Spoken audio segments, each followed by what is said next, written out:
Drew, and I'm the Aspiring Master. And welcome to the Aspiring Master Presents. This is a show where we talk about the meanings, misunderstandings, and insights about the important words we use and misuse on a daily basis. Really understanding what we're truly meaning when we talk allows us to convey and explain ourselves better to others. This not only allows us clearer communication so we can get what we need quicker and with less stress, but also helps us to understand ourselves in more depth than we thought possible.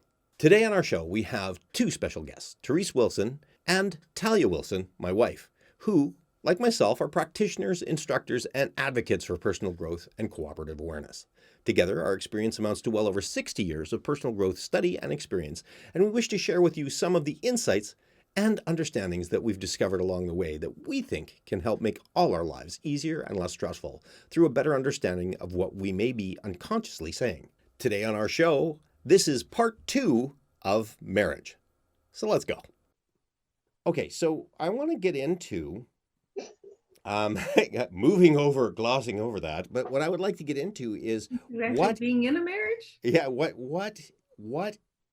actually being in a good marriage, because I think, and that's a judgment call, but I think that a healthy marriage, I would probably say more. Do I get to describe my marriage? Sure, that's it. Well, I mean, I think that we're both in healthy marriages here, and Yeah, I think that it comes from a bunch of the stuff that we've said. But let's go into, what do you think makes your marriage work as fabulously as it's working for you right now? Well, that little thing that we've already talked about, communication, is really key. And we communicate, of course, again, we'll always caveat everything as there are exceptions to this. But for the most part, we communicate the things that are not working or wrong in our marriage when they're little. Mm-hmm. We don't hold it all in. We don't wait for it to come to a giant explosion. We just talk, say, sweetie, that bothered me, or can we talk about this? The languaging has evolved over the years too, but talking about how we feel, and that was something that was more difficult for Jim, because his mother liked everything to be hunky-dory and nobody, everyone on an even keel, and you don't say if something's bothering you. So it was more difficult for Jim to get into the habit of sharing when something I said or did made him sad or upset or whatever. So communication, of course. He is my best friend. We come from a place, a background. We have two different states, but basically, what who we are is kind of in the same realm. We were raised in the same income genre, basically, or range, but we had the same beliefs and in general and they were evolving as we went along. So we had something similar to build on. We'd had similar experiences with our exes and all that kind of thing. And I even tested him out. I told him my deepest, darkest secret before we got married, and it didn't turn him away. He didn't judge me less than or evil. It was just, something that happened. And we laughed together. There's no one can make me laugh from the same place of warm and fuzzy that Jim does. And you talked earlier about long-term relationships have a different chemistry about them. It is absolutely true. There are just times that the way I describe it is sometimes I'll just look across the room and Jim will be walking towards me, and there'll be something that just makes me go, oh my God, I love him, and of course the conversation just continues. We always have something to talk about. It's okay if we go to separate parts of the house. Of course, we're all sequestered together. I don't feel insulted that he has to get away from me for a while. I don't feel insulted that he has to go out and golf once in a while without me. And he doesn't feel insulted that I do. We are two people who really are. I've had people tell me I don't really love him, because what I will tell anyone is, if Jim dies before me, I will grieve mightily, no question about it. But I know that I am whole, and I will go on without him. Mm-hmm. I will find a new way of going on. And I think that's a large part of what makes us work, is because we're both just adding to our wholeness. And one thing I learned is, we're sharing our wholeness, right? Mm-hmm. But we have to learn to receive that wholeness from the other person properly. I didn't understand the look, this little subtle look I was getting from Jim for years when he would do something for me. And I'd say thank you, of course. But I also said, well, I could have done this myself. Mm-hmm. And my intention was to let him know, I'm not taking it for granted that he did it for me, but his receiving it was, you didn't really want me to do this. You didn't accept my gift. And so if we're both giving, we have to both learn how to receive. And we now both know better how to receive that wholeness from the other person. Well, okay. So, and that's awesome. You said a whole load of stuff there, which is Well, you absolutely asked great. what makes it work. Okay, so I'm gonna move to you, to Talia. What makes your relationship work? Oh God. Not to be put on the spot. I'm Oh, sure you. thrives on putting me on the spot. I'm sorry. Okay, I'm ready. Talk about keeping the relationship exciting. Oh, honey, here. Tell everybody what it's like to live with me. No. Just take your own personal experience. Why you think your marriage works for you, right? Well, I think it has to do, a lot of it has to do with what you said earlier about commitment. And, when we first got together and I first came to Canada and started the immigration process the wrong way, which I don't recommend. Having to be dependent on you, having to find my way around a lot of things in your life, was difficult, but we were committed to making it work, and whatever making it work had to look like, including moving on from the relationship if it ultimately wasn't going to work. But we knew that going in, at least subconsciously. I don't think I emotionally realized that until way later, because I was deep into the in love phase, which for us lasted 2.5 years, I think. It's still going on. At least to a minor degree. There, buddy. Yeah. But yeah, I think it came down to commitment and to committing to being with another person in whatever that looks like, And yeah, definitely on what Therese said with communication, talking about the little things before they become big things, the saying, pick your battles. Yeah, there's some things that you don't want to make a big stink over, but there's other things that if you don't, it's going to snowball into something way bigger. And by the time it's something way bigger, your communication line is probably not working that well anyways. So we talk about literally everything. Yeah, and it's kind of about getting over your fears of revealing yourself. Yeah, and that was another thing. Like you said, you told Jim your deep, dark secret. We both did that before we even saw each other, because we met a really long time ago when I was a teenager and he was in his mid-20s, and we didn't reconnect until I was almost 30 and he was almost 40. And telling each other our deepest, darkest secrets over the telephone, and hoping the other person is still going to accept you and still love you and not be freaked out or scared. Exactly. Yeah, it's a little unnerving, but at the same time, we both knew that we genuinely loved each other.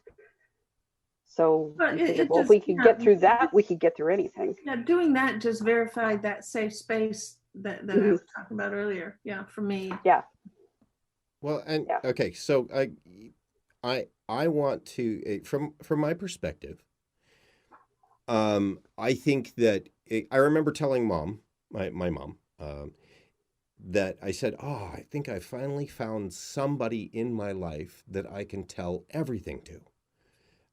And my mom went, "Why would you want to do that?" Right?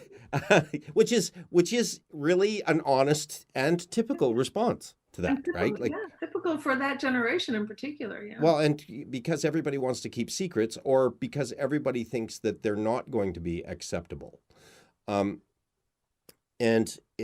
So when we talked about, when Talia and I talked about that, and of course we were in the in-love phase. Now, the difference between Talia and I is I've been through the in-love phase before, and I was way more conscious about my in-love phase at this point. I basically understood what was going on. I sat back and relaxed, but didn't turn my brain off. Right? I relaxed into it. It was actually going through the in-love phase the second time was probably way funner for me, and way more intoxicating on just an aware level. Of being aware of it and going, wow, I really like this, and being aware as I'm going through it. Now, Talia, and I think that in both of our relationships, Therese, that we had an awareness going into them that maybe our partners didn't, right? We had an awareness of ourselves specifically. Right? We knew who we were. We knew how we wanted to express that at this point, and we knew where we wanted to go to some degree. I think Jim had a pretty decent awareness of who he was, though, too. Well, and yes, but remember that because when you were talking about communicating, right? He had a barrier in communication. Yeah, and I won't deny that. In general, the spiritual path that we took was mine, or I kind of led the way. Well, that was the same for me and Drew. I mean, he was involved in personal growth a lot sooner than I was. And in prepping for today, I actually went back through all my old journals, and it was almost exactly 7 years ago that I started reading Bradshaw and Neil Donald Walsh and all the stuff and the notes I took and on relationships. And it, at the same time, it seems forever ago, and it also seems like yesterday. But when I think about where I was before, part of me is like, damn, I should have just done it sooner, because it gave me so much more perspective, not just on our relationship and Drew in particular, but also other people around you. And I've told people who are, interested in starting, looking at personal growth, do it with both eyes open, because when the other people around you aren't into it, you see what they do, you see the fallacies of all your relationships with other people, and it sucks for a while. Because you realize how superficial a lot of our general relationships are, and it can be disconcerting. I know I actually stopped reading it for a couple years, and then went back to it, because it just, if you dwell on those feelings for so long, you just get so depressed, like, oh my gosh, what is wrong with people, and then you do what's wrong with me, Yeah. Exactly. I've been asking myself that since I was a teenager, and no one's provided me with. Well, I was told once, my mother relayed I'm politically different than my brothers. And one of my brothers asked my mom, how can my sister vote for whomever? And her response was, well, you know her, she's always been different. Thanks. Yeah. That's a compliment you don't think you gave me, but you did. Yeah. I've always been known as, well, she is kind of weird. It's Yeah. like, duh. You know, my thanks doctor, for noticing. before the cancer guy got diagnosed, and he was trying to figure out what the heck was wrong with me, he just kept looking at everything and I'd answer the questions. He goes, well, that's weird. Well, that's weird. And I just said, I've been told that before. You know? Nice. Yeah, my doctor does the same thing. He's like, can't you call me with something normal for once? I know. No. my girlfriend, I have several things that are wrong with me, but they're all things that aren't critical. My cardiologist just laughs. She goes, you got all these things, but none of them are critical. And the lung cancer doctor walks in, but 3 doctors walk in and go, well, if you have to have lung cancer, this is the cancer to have. The point I was getting to, after all of the romance, after all of the companionship, after all the 47 years plus of being married, now we are prepared, by virtue of having had the communication, by virtue of having had the discussions, and by virtue of being able to speak freely about what we feel and how we're dealing with something called cancer, we are prepared for the or worse. And it isn't or worse in any way except physically, perhaps. Yeah. Because we did sign up for this. We did understand that life is a progression, that life will bring us things that we don't like, that life will bring us challenges, but life will bring us opportunities.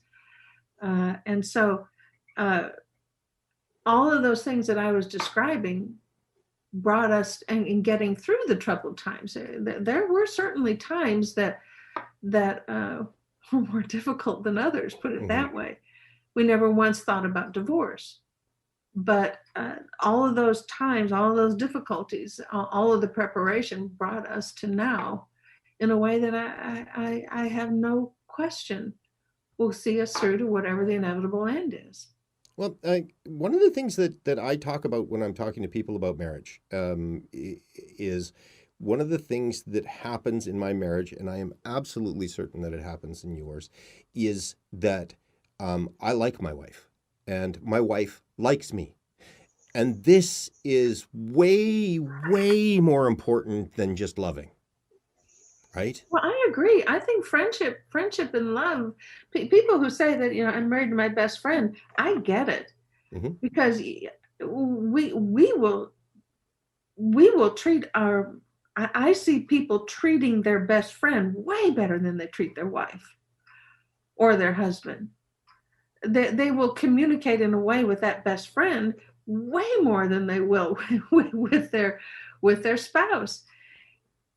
And so your spouse should be your best friend. Well, and here's a really good key while we're talking about it, is if you are moving into a relationship, one of the things that I suggest to people is, I said, 1, don't get married for like the first 2 years.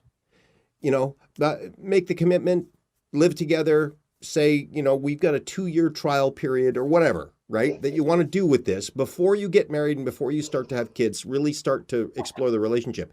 And in that time, if you can say, this is my best friend, then I say go for it. Absolutely. Yeah. Well, the commitment is the thing. The commitment is the thing. You don't really have to have that piece of paper in order to be absolutely just as committed. But not having that piece of paper really does make it easier to simply walk away as friends, to walk away. Well, I mean, legally, without marriage, the institution of marriage is not necessarily a great thing Well, sometimes. It's wonderful if you're going into it for the right reasons, but too many of us, as we've already discussed, are not going into the right reasons. So they end up with a financial drain.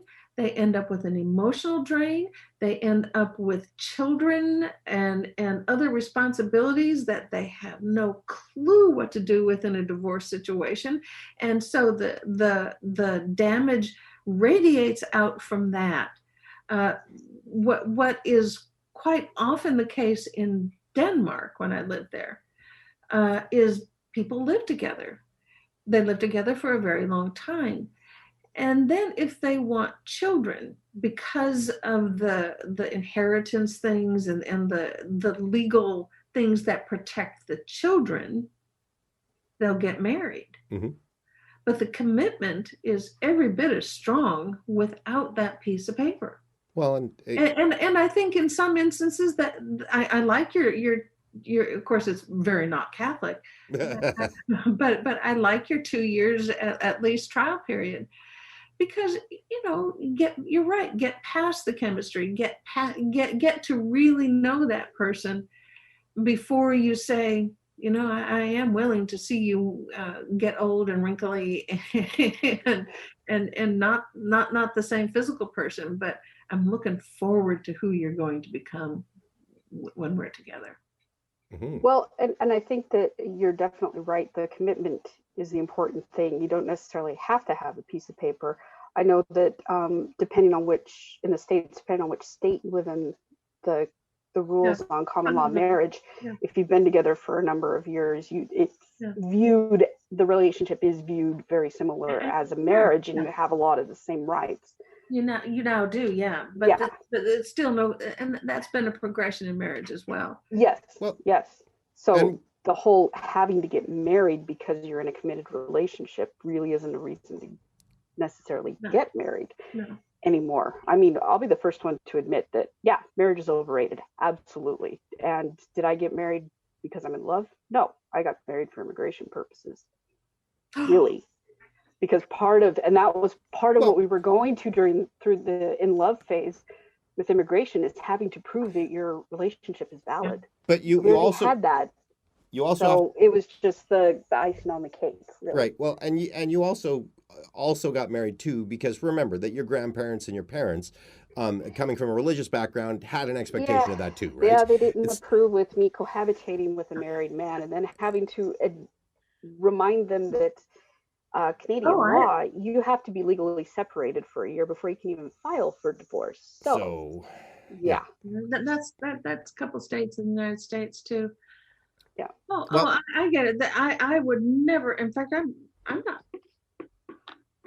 not 100% sure now that I ever directly discussed with my mother that I did live with the guy. I was engaged to him, but I did live with the guy for about 6 months before I moved back down with my family. And then anyway, I'm not fully sure I admitted that, because when in 1971, 72, that's not something that good Catholic girls admitted to. No. But when my daughter started living with her soon-to-be husband, that didn't bother my mother so much. But for 30 years later, it was a much more common thing. Yeah. But I would never have discussed that with my parents at the time, at least. Yeah, it's nice that attitudes around that have changed a little bit. When my niece was graduating college and planning to move to Japan with her boyfriend, and people had given her some crap about cohabitating, and I told her, honey, it's always better to test drive the car.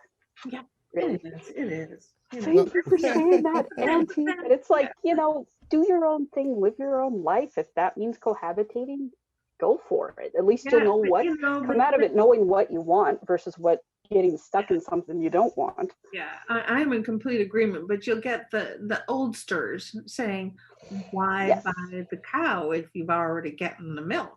So,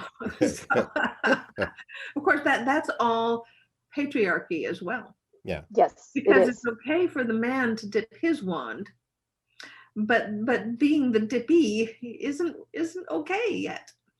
Yeah. Is this why that people call me a dipstick? I'm not really sure. Anyway, um, what? Okay.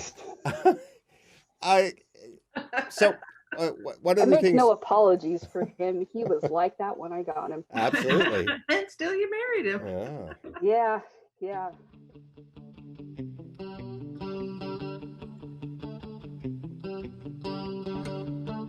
I can tell you what stresses my partner is currently facing. True. True. I know the names of some of the people who have been irritating my partner. True. I can tell you some of my partner's life dreams. True. I'm very familiar with my partner's religious beliefs and ideas. True. No idea. It was sarcastic. I can tell you about my partner's basic philosophy of young life. I think everybody can tell you about his philosophy. That I wanted to bring up just around marriage and some of the things that I've experienced in marriage, in both my marriages actually, is that when we get married, for whatever reason, some psychological reason, we actually turn into our parents to some degree and start behaving as our parents did with each other. Now, Talia and I, even before we got married, we discussed this. We talked about it. We said, yeah, this is probably going to happen, but yeah, I don't know. But we're being aware going into it. And after we got married, it was insane how unconsciously those things came up and how we had to deal with them. Now, luckily, we had a communication line going in understanding that. But if it was one thing that I wanted to tell people, is that if your parents had a dysfunctional relationship with each other, that when you get married, you already subconsciously start to mimic them. So if your mom was nagging at your dad or your dad was shut down, right? The male or the female in the marriage will tend to start reacting and acting that way, which is totally subconscious and not really a representation of who they really are, but something that if you're aware of, you can actually work around, which is something that Talia and I did. What did you ever find that in your relationship at all? Yeah, our marriage dynamic at the beginning was quite traditional.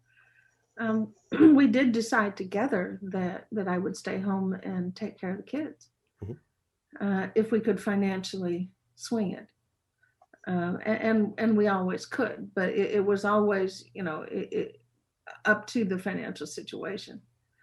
So I really was at home cooking and cleaning, and he'd come home and mow the lawn and all that kind of stuff, go off to work, go off to golf.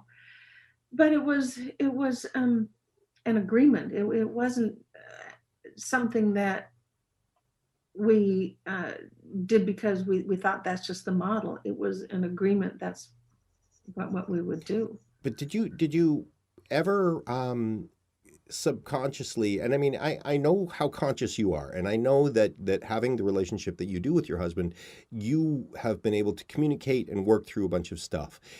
Did you ever find yourself subconsciously treating him as if your mother was treating your father?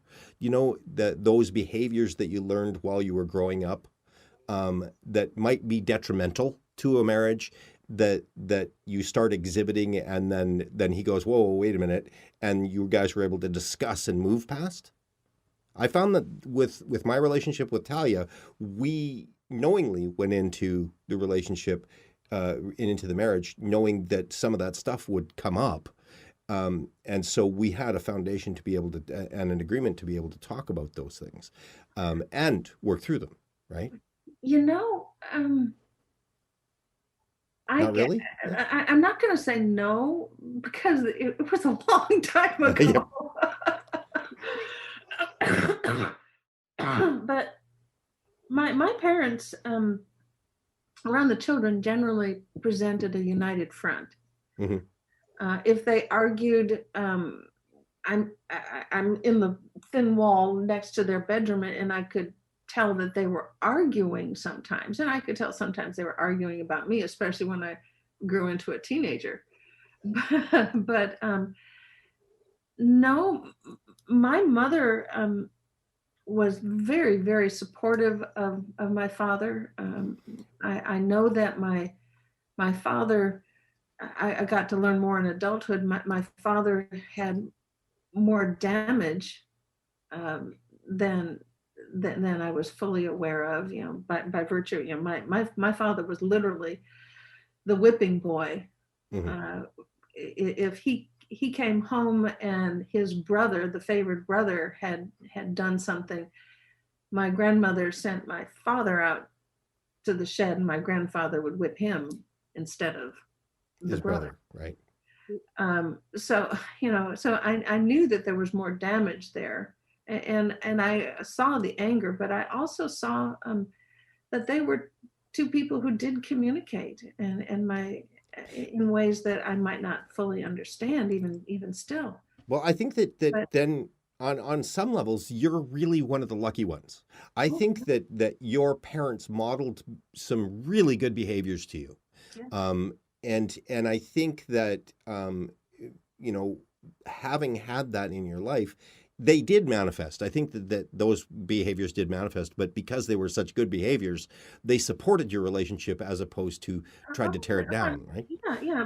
My father would lose his temper, but my mother always found a way to, I won't even say settle him down, but to make him how do you say, make him feel validated for his right to be angry, Right. but at the same time guide him into changing his mind about it a lot of the times, or simply said, I get it, rant away, I understand it, because she came from the same town, and she knew the situations that triggered all these things, and so and my mother sometimes gave more than she should. She was, without going into a whole lot of detail, she was damaged in her own way, but having a man that she could support, a man who could validate her goodness in their own way. It worked. They helped to heal each other over the years, and I know that they had conversations that I never heard, because I could hear them. I just didn't understand them. Well, now for me, what I found is that my mom had behaviors, and my stepfather had behaviors that I tended to emulate and treat, unfortunately, treat Talia that way. That they came up, right? It was like, that non-understanding of where her behaviors were coming from and dealing with them in such a way as my mom dealt with those behaviors in her marriage, right? In her relationship. And so I emulated those to a degree. And I think Talia and I have discussed, and Talia herself has said, which I'm going to let her say, let her. That was an interesting. Let her say? Oh, I'll just let her say it. I'm not going to say it for her. Might have been a better turn of phrase. Exactly. I'm not going to say it Cough, for her. cough, patriarchy, cough, cough.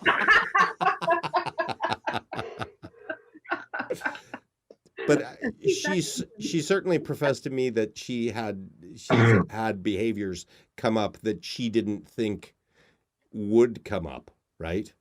That her parents did with each other. In the first part of our relationship, we've certainly worked through a lot of them, right? Am I right? Well, knowing that my parents are going to watch this, and I don't want to diss on anyone right now. I was around a lot of different, I would say, marriages that definitely played into how, you build your idea of what a marriage is, whether that's my parents or that's my grandparents or my parents' best friends. I was around adults most of the time, so that's who I saw. I saw how my aunts and uncles interacted with each other, whether it was good or bad. And as a young kid, you form these models in your mind of what, and you don't realize it at the time, of what a relationship is, of what marriage is, how people interact with each other. How are you supposed to talk to, your equal? And again, there were very few people at that time who would talk to a kid as an equal. So you tend to, when that happens, you tend to look at the people who are doing that as a model more so than people who aren't. So, but at the same time, like Drew said, what you see every day, you tend to emulate. Sure. And again, if that's all you know, it's inevitable. It's bound to happen. But then you get to a point where you're analyzing the other relationships you've seen. Like, for example, my grandparents, I really don't recall ever seeing them have an argument. They did a little bit when they were older, but it was over silly stuff like how many ice cubes was grandpa putting in the glass, and he'd angrily count them in numbers out of order and see, I can count, stuff like that, but nothing serious. And I know as a young kid, my parents really did a good job keeping me away from a lot of the adult stuff that I should not have had to deal with as a child. And I do appreciate that. But at the same time, as they're getting older and seeing their friends pass away, they're getting, getting limited on who they can talk to, who they can confide into. And of course, that does revert back to the kids. So there's been times where, okay, I really don't need to know this, but, at least you're talking, at least you're venting, at least you're getting the stuff out. So taking on that role of, the parent-child thing becomes blurred. But then at the same time, and I know I'm rambling, at the same time, it helps you understand where they're coming from. Well, yeah, but and at the same time, what shifts isn't necessarily the parent-child relationship in the strictest sense. What it shifts is parent-child friendship relationship, or grandparent friendship, grandchild friendship. And there's nothing wrong with that, because once you hit a certain level of maturity, you can simply be friends within the familiar relationship. Yeah. I think that when you're younger and you are an adult confides in you, maybe when you're not ready to be a confidant type thing, it can kind of, push your idea of relationships into a gray area where, you don't really, you may understand what they're saying, you may not, but you don't really want to be the receiver of this at that point in your life. But that also pushes you just a little bit more into an adult mindset, a little bit more into a mature, fully open mindset. And maybe the grandparents don't do it consciously, or maybe sometimes they do. It's time she grew up. It's time she, it's time she started looking at me as a full human being instead of just a grandparent or a parent. That could definitely be. I mean, and as someone who read a lot and wasn't out playing in the street as much as other kids, it was just one of those things where, oh, okay, I've read about this, so, add it to the pile of what's going on in my life, But again, so subconsciously, you don't realize it's happening when it's happening at that young age. One of the things that I recognized before I got married is that when I made the commitment, and we talked about marriage as a commitment, when I made the commitment, I consciously understood what commitment meant. And I think that we run into the issue of not really understanding what kind of commitment we're actually getting into.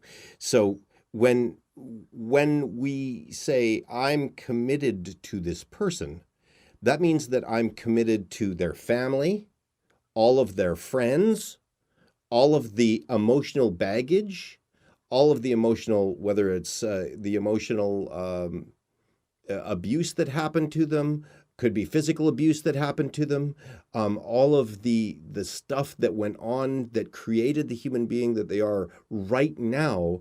That's all that I'm committing to. I'm committing to not only having to deal with them, but having to deal with their family, with their connections and how they interact with their family. I look at all of these branches. It's like this huge spider web. Or this huge load of baggage, like, those baggage cars that they have at the airport right?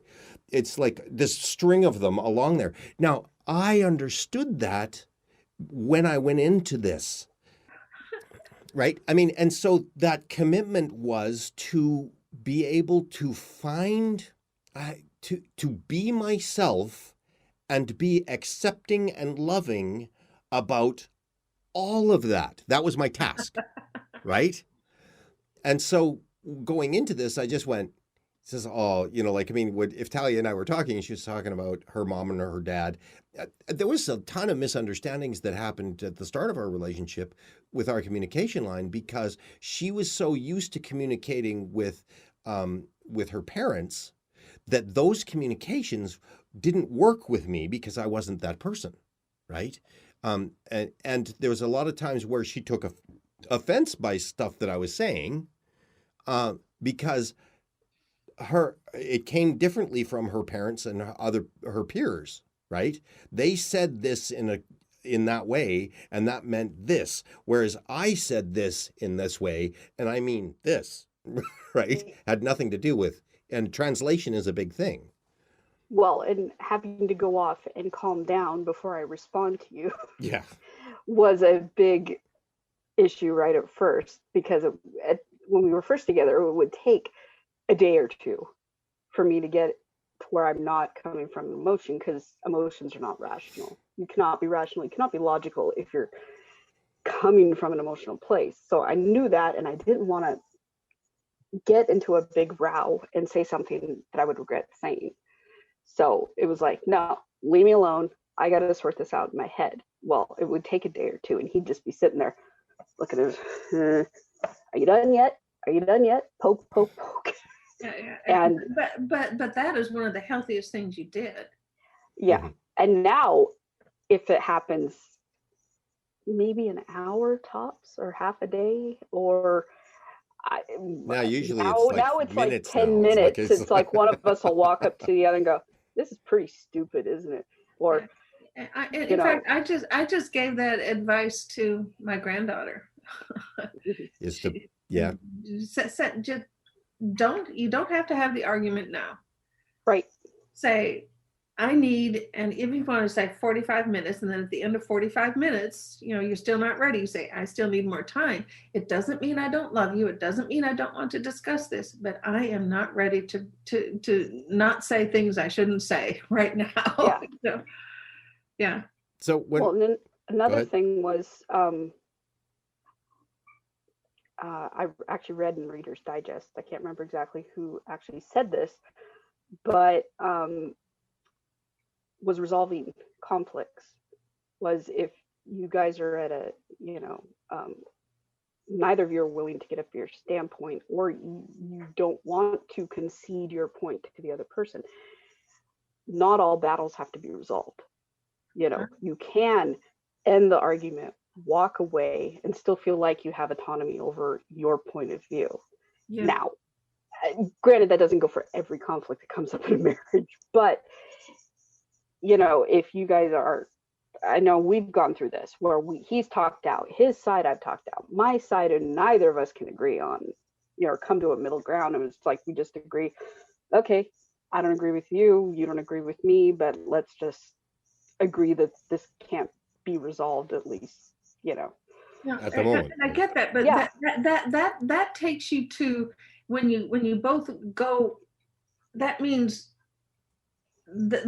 for me, the best place to go after that is, I'm not going to change my mind, but I understand why if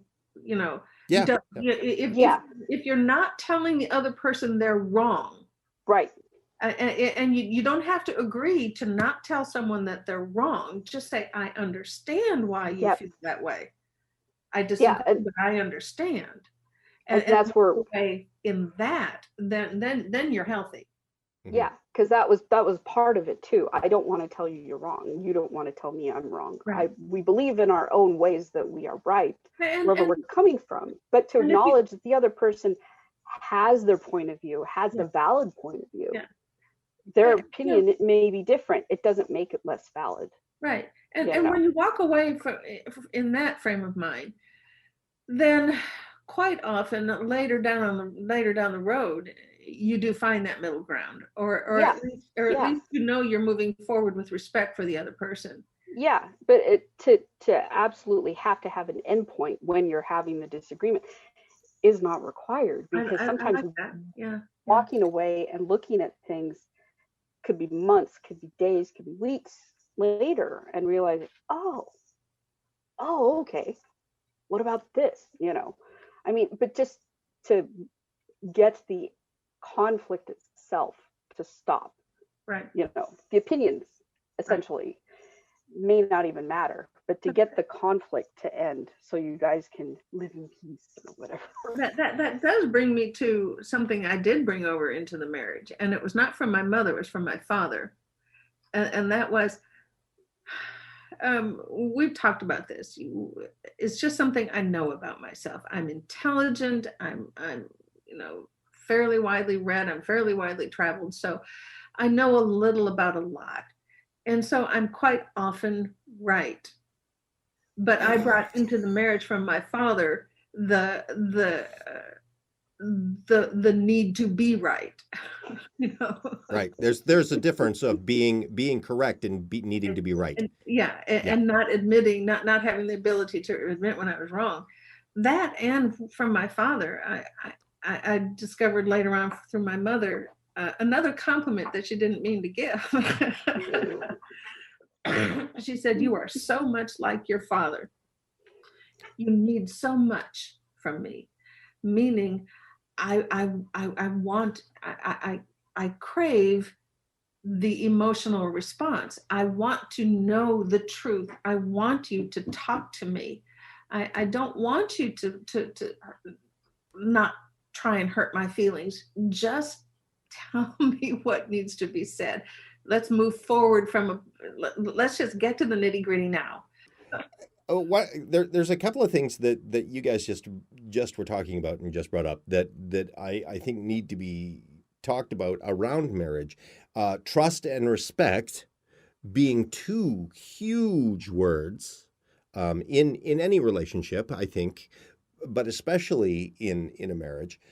Trust and respect are something that I think are definitely lacking in a lot of marriages, because we head into the marriages with our wounded selves, our toxic shame, which both Brene Brown and Bradshaw talk about a lot. And for those people out there that don't know about them, research those authors and really take a look at that, because toxic shame is a huge thing in our lives, and getting through it is a good thing. But in regards to marriage, building of trust, and building, and especially respect. Respect was a big one for me.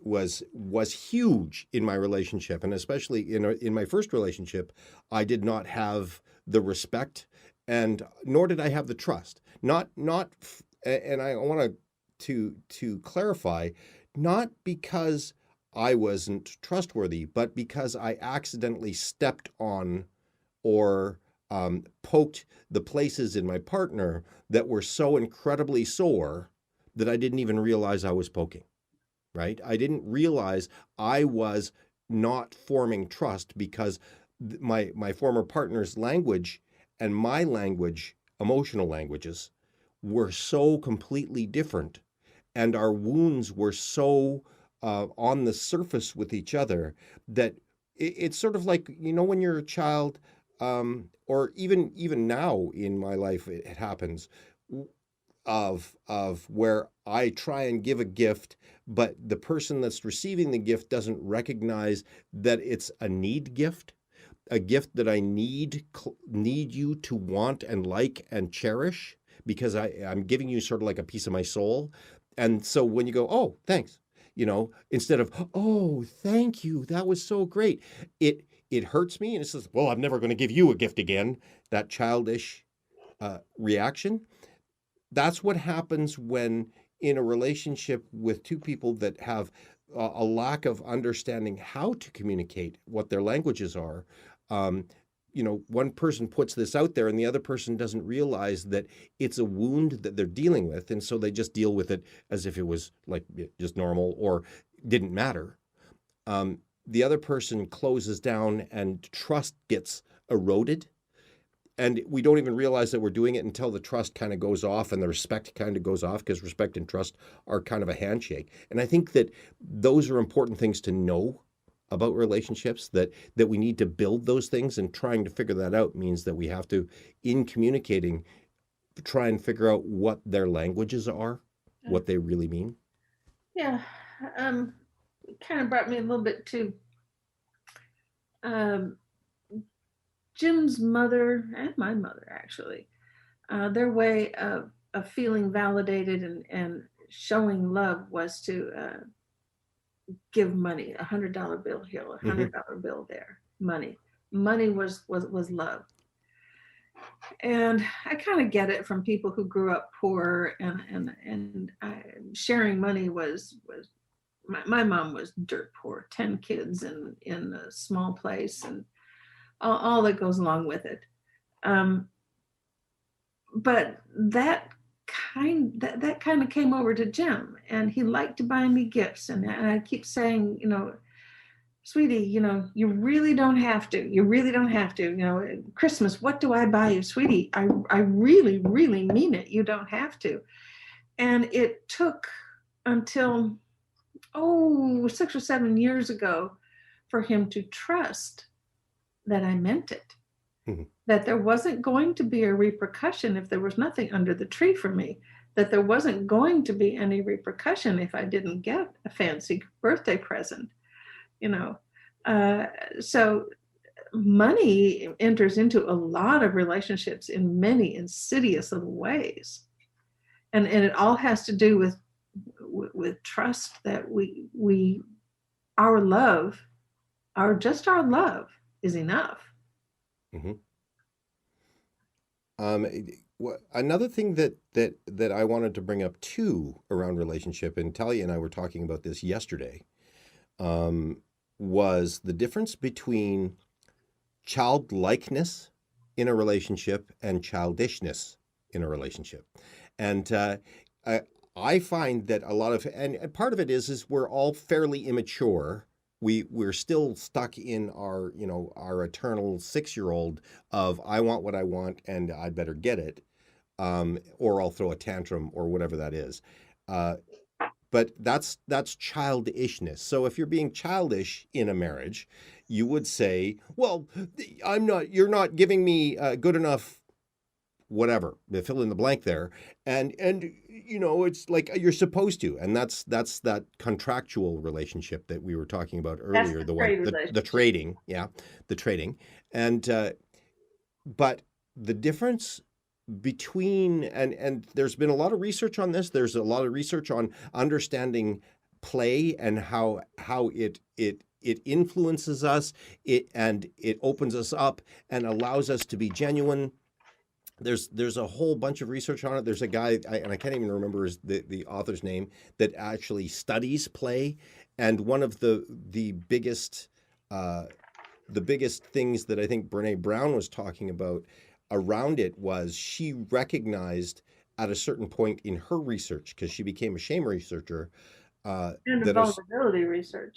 Shame and vulnerability. Well, that went hand in hand. She was actually a vulnerability shame researcher that ended up delving, because without vulnerability you can't get past shame.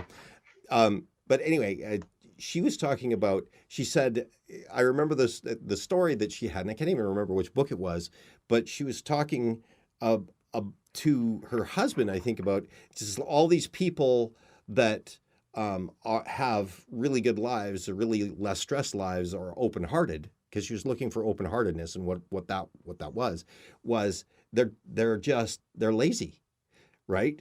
But she didn't realize that play was an important part of being a healthy and having healthy relationships and having healthy internal, was to be able to play. In order to be able to play, a lot of the times we have to be childlike, and to indulge that. And that's where I said Jim makes me laugh from a place no one else does. We are goofy with each other. We are and to the point where if my children are around, they are still rolling their eyes. Yeah. But that's a key ingredient, like to move past the childishness to become childlike. And in truth, that was another reason why my love for my husband grew, because I was a serious young woman. Mm-hmm. When I was 12 years old, my mom had a hysterectomy. Her hormones went through the toilet, and she went through menopause, like this, and she's on Valium, 25 milligrams of Valium. And anyone who knows about Valium knows that's, zombie land. And I was taking care of the family, and I was very responsible. I just moved into that. I didn't think anything of it. I moved into marriage thinking I'm going to be very responsible. And Jim allowed me to be a child. Mm-hmm. He allowed me to be childish. And he allowed that by demonstrating it to me and pulling me into it. And he played with you. And he played with me. You, not just watching you play, but played with right. you. Yeah. And so, that was an important part of it. I got to the lightness in me instead of just the seriousness of me. I think that we've got what we need right now, and that we've talked about pretty much like everything that I can think of around marriage and relationships. I want to thank Therese Wilson, who is absolutely a gem. Thank you for sharing your intimate moments in your relationship with us to get us and help us move forward. I want to thank my absolute gorgeous wife, who has come onto the show and talked with us and shared some of her wonderful insights about relationships. And we have to thank you. You don't have to. Do we have to thank him? No. Okay. I was going to say. I don't know if we do if that head swells anymore. It'll take up the entire screen. Never mind. Exactly. Yeah. I am.